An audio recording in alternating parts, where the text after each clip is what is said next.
Here's a deadlift focus workout that I did recently, and during it, I want to talk about how my lifts have been going, share some wins with all of you, and talk about some training philosophies. As you noticed, I didn't film 70 or 120, and then something weird happened with the 220 footage. So it looks like I just went from 170 to 240, but I didn't. I worked up to this 260 double, and it was a big win since deadlifts have been a bit of a struggle for me lately, but these felt much easier than they looked, and I truly believe that at a couple reps in the tank, even if the fourth rep would have been an absolute grinder. So all in all, I'm pretty pumped about this set. After 260, I hit a few sets at 230 for fives, and these were so smooth. I felt really good with them. And like I said earlier, deadlifts are starting to click again. So I'm looking forward to where I'll get with them in the next 4 months, which is around when I'm going to compete again. And I wasn't even all that rested before this workout. I did a hard bike in the morning to work. So with these lifts going that well, even though I wasn't feeling my best, it's looking like I've set myself up pretty good to hit some good numbers. I did these at the start of my day, then ate and saw some patients, then came back and finished almost the rest of my workout before the second round of patients. I actually really liked that structure. And it gave some good rest between the deadlifts and the squats. So when I went to do my squats, even though I was a little tired out, I wasn't too tired out.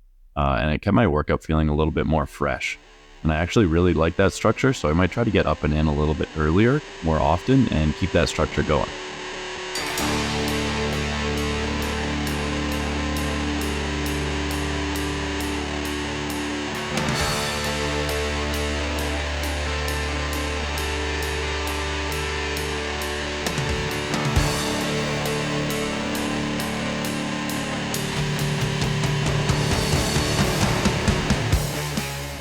That 190 was a little bit too hard, as you could see with my confused face after the rep. So I dropped it down to 180 and those moved way better. One thing I want to point out is that, as you can probably see, I'm squatting with no knee sleeves. So I've had some knee pain after the lunge fall incident, and that's been going on for a few months. It's been getting a lot better, and it seemed a lot like a tendinopathy, but also a little bit of fat pad irritation. So it's kind of been up and down. Anyways, the workout before this one, I discovered that I don't really have any knee pain when I don't use knee sleeves. So I think that the knee sleeves were just causing a little bit of extra forward translation of my tibia maybe, or like extra gapping and just causing some extra pressure on the tendon or the fat pad. So when I take them off, it's way more comfortable. This point of me kind of changing up my squat and finding out that I can squat well with no knee sleeves brings me to a philosophy that I want to talk about, where you have to be able to be adaptable in your training and not stress too much about exact numbers or doing everything the perfect way and the exact way that you will in competition. Being off for a few workouts doesn't really make that big of a difference in the long run, but letting it get to you mentally will. If you're always kind of pushing through it, sort of like I was doing for the last few months, I was changing some things up, but I could have looked at it a little bit closer. But yeah, if you're always kind of just pushing through it and stressing through things and not really taking a step back to look at things and be adaptable with your training, then you're going to take the joy out of training, because you're going to feel like crap most of the time, and your numbers probably won't be going up the way they should be, and it's just going to take a lot of mental energy. So if you're always ignoring the signs when you need to hold back, or the other way, if when you're feeling really good and you don't actually auto-regulate up, then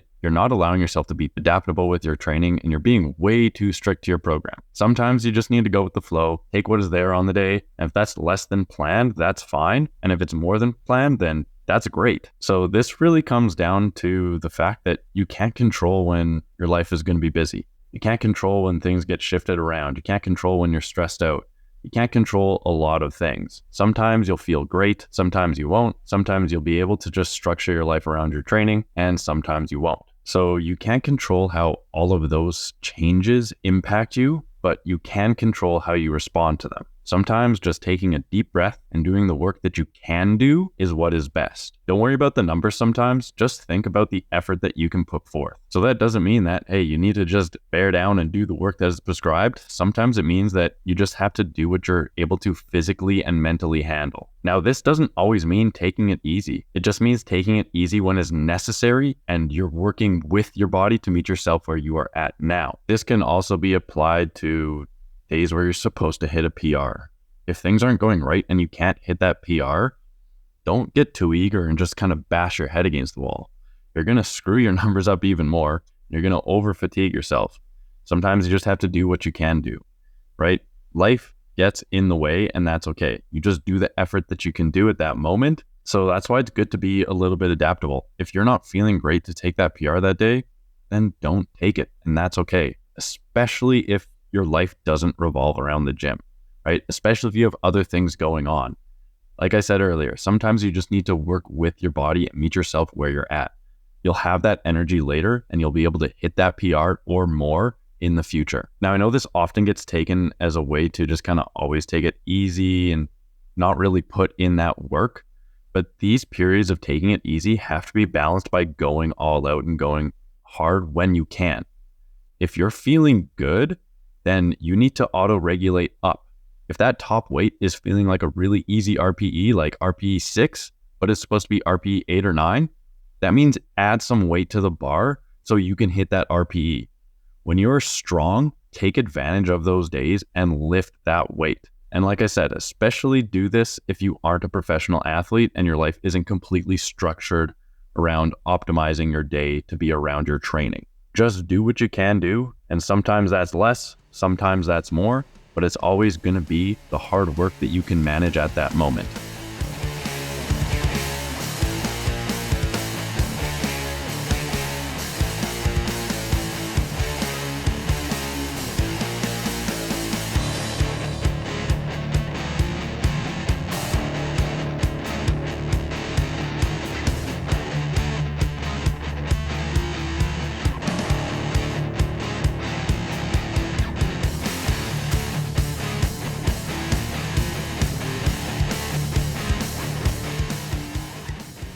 Luckily, I have some all-star patients, so I was able to do my single leg RDLs during my last appointment. That's why you see me in my working pants. Some people would call this unprofessional, but I find that it can really increase patient rapport and motivate them a lot. They get to see me working hard, and it can break down that fear of movement for them, which helps them do more. So it can be really motivational, and see me doing the things that I'm telling them to do makes that outcome really tangible for them. This patient is also such an all-star. They had bilateral knee replacements, and they've gone from not being able to squat their body weight to squatting more than 100 pounds below parallel and deadlifting over 200 pounds. They've given consent for this information, but I'm also going to keep their name anonymous. And they're just a great example that the body's so adaptable, and you need to push it, right? They needed to challenge themselves in order to change themselves, and damn, have they ever changed themselves. Their life is so much better now, and I just want to give them a huge shout out. Everyone say congrats to them in the comments. And for these, I did the first set without straps to get a little bit of grip work in, but then I strapped up on the next one so that I could really focus on the reps and really maximize the work I'm getting in with my legs. Also, you'll notice that I stumbled and swayed on some reps. And if you aren't stumbling or swaying with your single leg work, then you're not pushing it hard enough. Also, I'm wondering if I should make a whole video on that in the future, since people are so hyper obsessed with doing single leg work perfectly, or because it saves load on the body, that they just straight up aren't pushing their single leg work hard enough to get some good gains.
Thanks for watching. I hope that this talk was good, and I'm looking forward to making some gains in the future and sharing them with you all. Have a good one. Now go out there and make some gains.